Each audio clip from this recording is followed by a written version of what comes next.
आपका स्वागत है टीवी 7 आप तक में। मैं आपके साथ शाहिद बाबा। आइए नजर डालते हैं आज के दिन भर की अहम खबरों पर। दिल्ली में प्रधानमंत्री नरेंद्र मोदी केंद्रीय जांच एजेंसी सीबीआई की डायमंड जुबली कार्यक्रम का उद्घाटन किए। साथ ही उन्होंने कहा कि आज नए कार्यालयों का शुभारंभ सीबीआई को कार्य करने में और सहायता प्रदान करेगा। इसी के साथ आगे प्रधानमंत्री नरेंद्र मोदी ने कहा कि आपको कहीं पर भी रुकने की जरूरत नहीं है। मैं जानता हूं आप जिनके खिलाफ एक्शन ले रहे हैं वे बेहद ताकतवर लोग हैं। बरसों तक वे सरकार और सिस्टम का हिस्सा रहे हैं। करप्शन के खिलाफ कार्रवाई करने के लिए राजनीति की इच्छा शक्ति में कोई कमी नहीं है।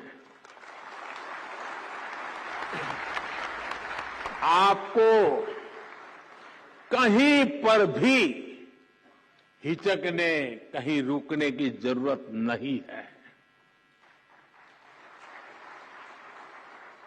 मैं जानता हूं जिनके खिलाफ एक्शन ले रहे हैं वो बहुत ताकतवर लोग हैं। बंगाल में शोभा यात्रा के दौरान हुई हिंसा को लेकर भाजपा कार्यकर्ताओं ने पश्चिम बंगाल सरकार के खिलाफ विरोध प्रदर्शन किया। इसी बीच बंगाल से बीजेपी प्रदेश अध्यक्ष ने कहा कि हमारे कार्यकर्ता हर जगह जाएंगे और घायलों से मिलने की कोशिश करेंगे। हमने केंद्रीय बल की तैनाती और एनआईए द्वारा जांच की मांग की है। ऐसी कौन सी धारा 144 है जिसमें बम चल रहे हैं?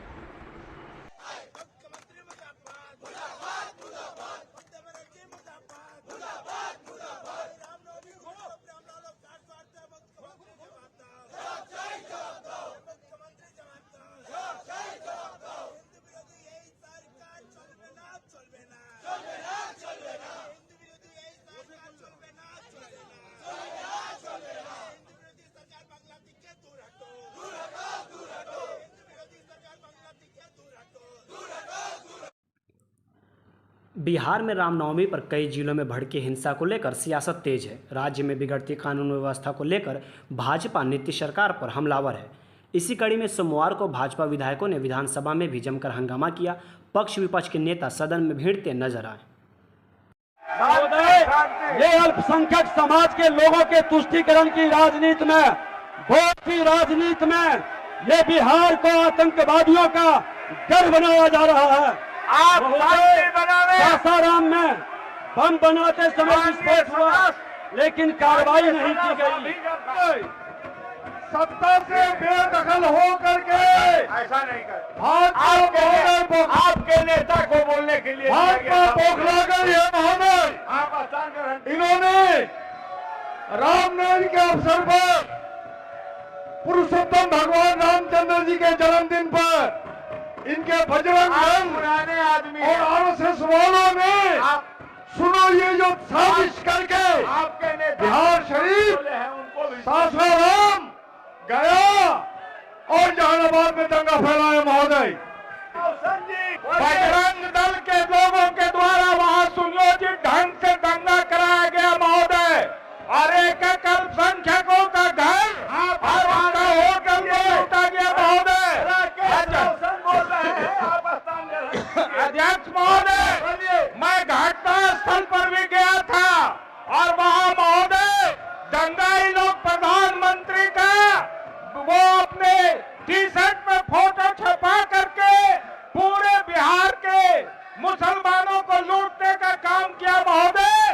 पश्चिम बंगाल में हुई हिंसा को लेकर अब राजनीति जमकर हो रही है और बीजेपी ममता बनर्जी पर लगातार हमला बोल रही है। इसी बीच टीएमसी सांसद डोला सेन ने कहा कि हमने कभी नहीं सुना कि राम जी ने अपने शिष्य को कहा कि रामनवमी के नाम पर पिस्तौल लेकर जुलूस निकालो। हमने आज तक कभी भी रामनवमी पर दंगा कराने के उद्देश्य से ऐसा जुलूस निकलते नहीं देखा। से लेकर आम जनता की बात मानते हमने कभी नहीं सुना रामचंद्र जी ने उनके शिष्यों लोगों को बताया कि जाओ पिस्तौल लेके, सोड लेके जुलूस निकालो और हरे करके गुंडागर्दी चालू कर दो। रामनवमी के नाम पर ये जो हो रहा है रिसेंट फेज में, ये कभी हमारा भी 55 साल हो गया, बचपन से कभी पूरा देश में कभी भी रामनवमी में ऐसा आर्म्ड जुलूस और इतना प्रोवोकेटिव जुलूस इंटेंशनली दंगा फसाद करने का मकसद में जुलूस कभी नहीं देखा। और उद्योग गुट के नेता संजय राउत ने प्रेस कॉन्फ्रेंस में बात करते हुए भारतीय जनता पार्टी पर जमकर हमला बोला। इस दौरान उन्होंने डिग्री मामले पर और देश के अलग अलग हिस्सों में हुए दंगों पर बात की। इसके अलावा उन्होंने बीजेपी पर दंगों का आरोप लगाया। मंत्री जी ने सामने आकर बताना चाहिए। ये जो डिग्री है गृह मंत्री अमित शाह जी ने लोगों के सामने लाई थी, अब उसके ऊपर बहुत से लोगों ने संदेह पैदा किया है। दिल्ली के मुख्यमंत्री केजरीवाल जी, उसने जब इस बारे में जानकारी मांगी इंफॉर्मेशन कमिश्नर से, तो उनको 25,000 का जुर्माना ठोक दिया।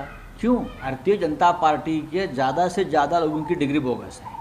बंगाल के अंदर तो वायलेंस हो रहा है, वो बीजेपी स्पॉन्सर्ड वायलेंस है। लोकसभा चुनाव बस यही टारगेट है, और कुछ सीटें टारगेट करना चाहती है, उसके लिए वायलेंस हो रहा है। रामनवमी, प्रभु राम जन्मोत्सव, ये कोई वायलेंस का कारण बन सकता है?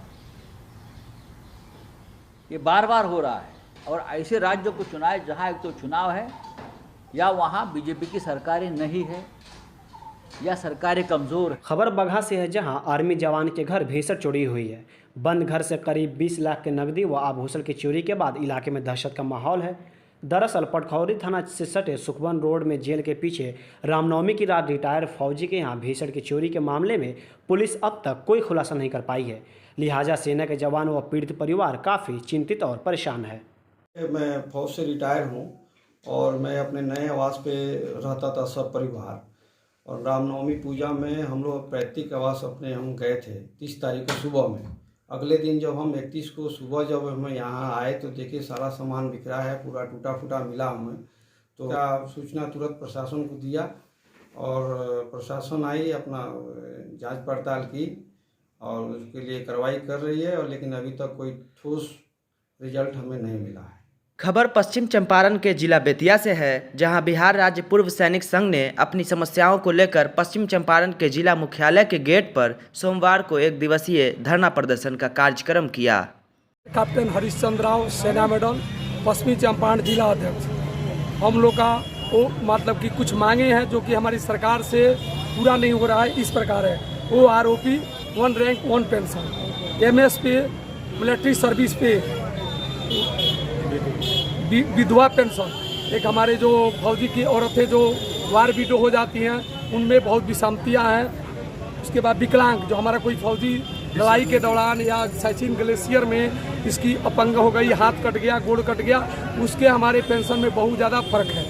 और रिजर्व पेंशन जो हम लोग को हुआ था कि 1 पे के बाद जो अपना जो ORP2 होगा उसमें सारे कुछ आप लोग का समानांतर की जाएगी, जिसमें बहुत अंतर है। इसी के लिए हम लोग पूरे सैनिक यहाँ पहुँचे हुए हैं। इसी के साथ आप हमें दें इजाज़त। मिलते हैं अगली खबरों के साथ, तब तक बने रहें TV7 आप तक पर।